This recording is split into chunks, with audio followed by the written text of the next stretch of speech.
Hola, muy buenas tardes. Soy Constanza Torres y esta vez les doy la bienvenida a una nueva cápsula de video. El tema a tratar hoy es comentarios acerca del planteo de investigaciones cualitativas. Pero quisiera comenzar aclarando que cuando nosotros hablamos de investigaciones cualitativas, nos referimos a aquellas que buscan una comprensión holística con énfasis en la profundidad del conocimiento. Dicho esto en otras palabras, se refiere a aquellas investigaciones que tienen como propósito comprender un todo en una realidad determinada, logrando esto con una completa implicación del investigador en el contexto mismo, en donde se encuentran los participantes que interesa investigar. Ahora, como primera instancia nos preguntamos, ¿cuándo es pertinente realizar investigaciones de tipo cualitativas o cuándo es que debemos optar por este enfoque? Bueno, optaremos por esta cuando nos interese comprender acerca de las formas en cómo los individuos o grupos de personas organizan sus sociedades. Para ello, debemos focalizarnos en los fenómenos y hacernos preguntas tales como ¿qué piensan? ¿Cómo se sienten? ¿Cuáles son sus temores? ¿Cuáles son sus expectativas? Entre otro tipo. Es decir, nos interesa comprender la realidad por medio de relatos verbales con otras personas. Ahora, llevado a un contexto más cercano a nosotros. Por ejemplo, si nos interesa saber cuáles son las opiniones que tienen los docentes respecto a las pruebas Simpson, nos interesamos en ir y hablar con ellos y hacerles preguntas similares a las que expuse anteriormente. Por ejemplo, ¿qué piensa acerca de la prueba Simpson? ¿Cuáles son sus temores respecto a esto? Etcétera. Todo ligado, ¿cierto?, a un ámbito personal de cada uno de los individuos que estamos investigando. Ahora, ¿cuáles son las características metodológicas en esta investigación? Bueno, estos estudios constan con las siguientes características. La primera es que son contextualizados, o sea, estos se desarrollan en espacios normales en que se desempeñan las personas, por ejemplo, en el mismo colegio, en la universidad, etc., donde las personas puedan actuar de forma más o menos natural. B. El investigador es quien se preocupa de recoger datos, o sea, a diferencia de los estudios cuantitativos en donde el investigador debe mantener cierta distancia, acá el investigador debe involucrarse con las personas, por lo cual no delega su función.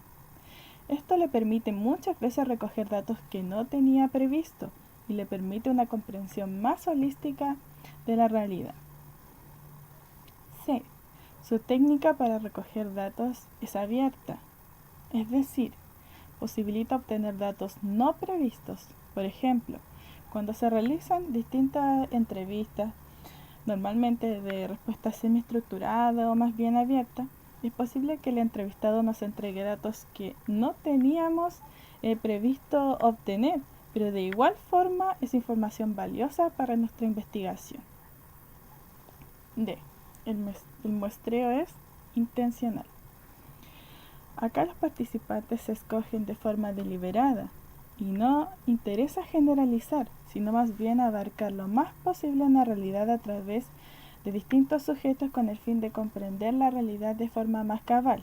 Es decir, si tenemos distintos tipos de personas que cada uno nos entrega su visión respecto a un aspecto que nos interesa saber, obviamente la comprensión se va a hacer mucho más cabal en ese aspecto. Se analizan datos de forma inductiva, o sea, a partir de la información que nos irán entregando nuestros sujetos que estamos estudiando, de a poco podemos ir formando un postulado más grande, el cual será nuevo para nosotros. No partimos de un conocimiento que queremos refutar, sino más bien a través de cada uno de lo que vamos recolectando a través de nuestras investigaciones podemos formar una teoría, por decirlo así. F. El diseño es emergente. Normalmente las investigaciones de tipo cualitativa se reformulan constantemente. Esto se da ya que los datos que se van recolectando van dando un nuevo enfoque a la investigación. ¿Por qué? Porque normalmente nosotros no sabemos específicamente cuáles son los datos con los que nos vamos a encontrar, sino que muchas veces estos llegan sin que nosotros nos demos cuenta, y así es que se va dando un nuevo enfoque a la investigación. G. Posee criterios de confiabilidad propios. Es decir, que las técnicas que nosotros utilizamos en investigación cualitativa proporcionan por sí mismas credibilidad en sus resultados. Bueno, y ahora respecto a la definición preliminar del objeto de estudio. Bueno, hasta el momento en que se define el objeto de estudio se llama momento epistémico, y es donde decidimos qué es lo que vamos a investigar, cómo lo haremos, entre otros. Y esto debe darse en el momento mismo de la problematización. ¿Y cuándo definimos un problema de investigación? Bueno, es importante que en las investigaciones cualitativas definamos nuestros problemas desde el inicio, es decir, saber cuáles son las interrogantes que nos llevarán a comprender el problema en específico, puesto que, como se ha dicho anteriormente, a través de la recolección de los datos suele suceder que las investigaciones tienden a reformularse constantemente o que nos proporcione datos emergentes de forma imprevista. Y es por eso que es necesario que tengamos claro cuál es nuestro foco de investigación, para que no nos vayamos alejando mucho de él a través de la nueva información que nos va proporcionando los investigados y que de igual forma nos interesa conocer.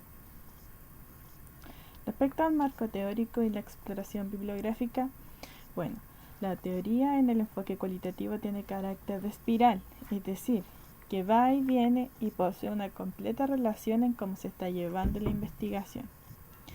Esta se construye a la par con el estudio de la realidad, es decir, es paralela. La teoría se lleva a cabo en un proceso activo y continuo. La revisión teórica entonces nos brindará información valiosa para definir las categorías de análisis respecto a los hallazgos mismos que se llevan a cabo.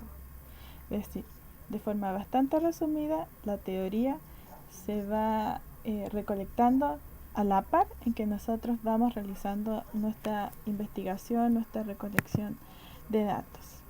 Pero, ¿cuál es la relevancia de las preguntas iniciales y la formulación de objetivos? Bueno, suele suceder que en el enfoque cualitativo, que las preguntas que nos hacemos al inicio de la investigación no siempre son las más importantes, por lo cual no siempre serán la prioridad. Pero ojo, no quiere decir que no sean importantes, sino más bien que resolver un enigma simplemente no es la prioridad en la investigación cualitativa, porque no siempre desde el inicio sabemos qué es relevante y qué no lo es. Esto por el carácter emergente de los datos de investigación, como había dicho anteriormente.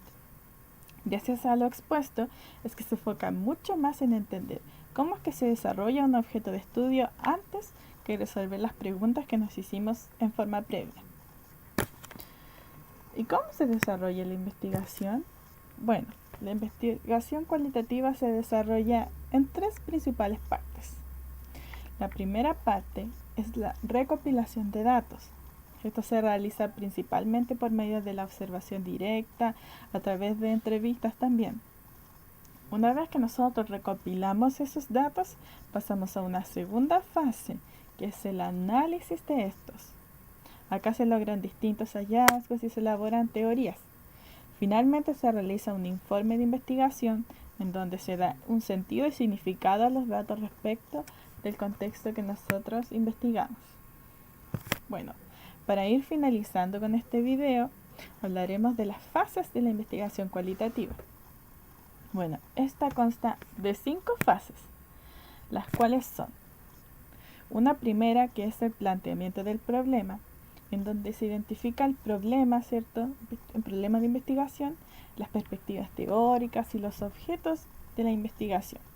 Después pasamos a una segunda fase, que es el diseño, en donde nosotros definimos el contexto que nos interesa investigar. Aquí también nosotros escogemos quiénes son nuestros informantes, como también los casos de estudio en el caso.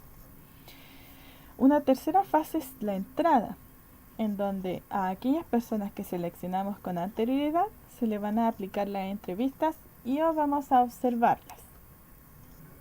Una cuarta fase es el análisis de los datos, es decir, donde podemos lograr los hallazgos respecto a los datos recopilados en la fase anterior, es decir, en las entrevistas, por ejemplo.